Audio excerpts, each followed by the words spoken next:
I'm not teaching good side of life. So I had to figure out a way when I came on in 2016 of teaching you what life really is for the majority of us is hell.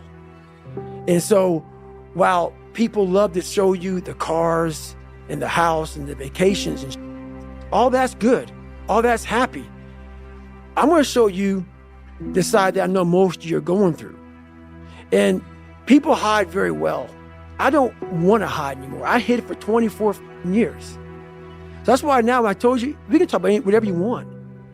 Because as human beings, the first thing we have to learn, I also stuttered real bad growing up. So if you hear me stutter every now and then, it's because that was part of my life also. So it's funny, human beings want to show you the best side and they want to hide the worst side. For me, I'm going to teach you how to be vulnerable because that's the only way you fix yourself. You don't fix yourself by coming out here and me selling you some books. That's why I don't have them. I forgot them. I'm glad people got something from the book. I want you to learn that the only way you grow is how to look at yourself and say, okay, like I did. Table longer than this. What the I have to do to get somewhere? There was nothing good on there. Nothing. Yeah, I love playing basketball. I left that out. That's something I love to do. I don't care about that. That didn't make the fucking list. Because the list that I had to live by was the very list that was to get me at this table with you. To talk to you, to the normal human beings which I once was, about how you can get somewhere and how it looks. It looks very ugly. There's no fucking passion. There's no fucking motivation. There's no, oh my God, man, no. It's every day of your life just doing. No passion, no discipline, no motivation. Yeah, all these words, I hate that so many people fucking use these words now because it's watered. It's someone sitting in the room by themselves and they figure themselves out and say, God, this is gonna fucking suck. Where's passion when you're 300 pounds? Where's the motivation when you can't read and write? Where is it? So how did this happen? I just fucking did. I just did. I said, maybe at the end of this journey, there'll be something there for me. If not, I can read. If not, I'm 180 fucking pounds. There's no magic potion. There's no, oh, let me wake up and look at some, no. All those words are overused. They're bullshit. It's all bullshit. Just do. You're living. How do you want to live? How do you want to die? How do you want to fucking be remembered? That's it. That's it. Period. We all have one thing in common. We are here, stuck in the game of life, often subject to the whims of forces beyond our control. But we never train for it. We dedicate ourselves to external goals, whether they are rooted in fitness or school or work, as if they are isolated events, somehow disconnected from the totality of our lives, when everything we do is an opportunity to get better at the game of life itself. My life and my commitment to do what needs to be done, I am a student of life. I carry around a notebook. I keep logs. I study all the upswings and down currents of my days as if the final exam is tomorrow, because we all have an exam tomorrow.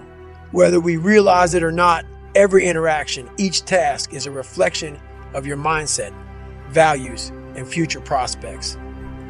It's an opportunity to be the person you've always wanted to be. You don't have to have survived trauma or become a physical beast to train for life. We've all been challenged physically, emotionally, and intellectually, and we've all failed. Don't be shy about digging through your lost archives. No matter how irrelevant those experiences seem now, they count because they were all dry runs for whatever comes next. This awareness that everything we do is merely training for the next episode is like a filter that expands your perception.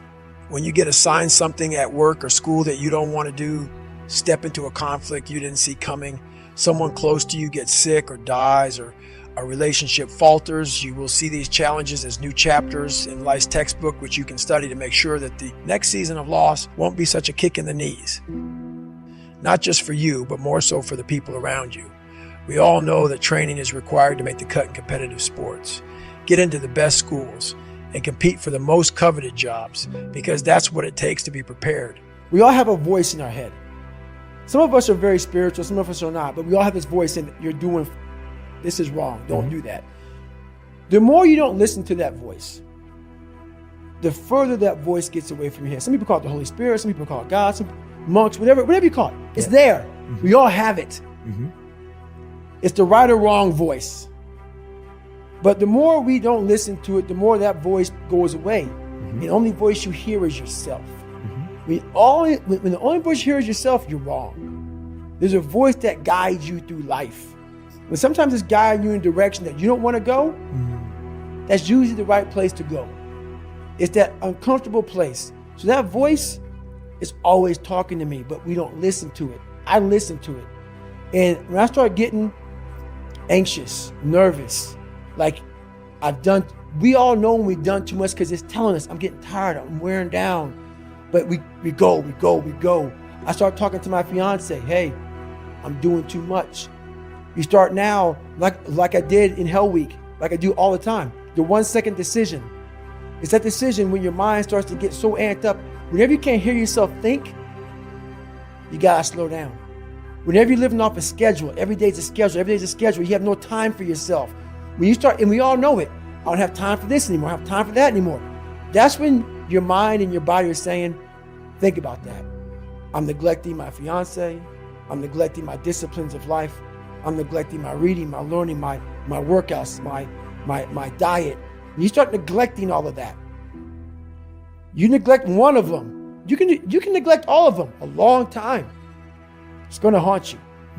When you start seeing that, my God, I haven't eaten right in a long time, haven't been sleeping right in a long time, it can only be one of those things to take you off. So I'm very aware of my eating, my sleeping, my disciplines of life.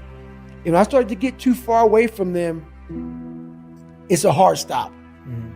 Because what made me are the not just disciplines, the self-disciplines of life. And those are always in front of you. If you have any, they're always in front of you. So that's my hard stop.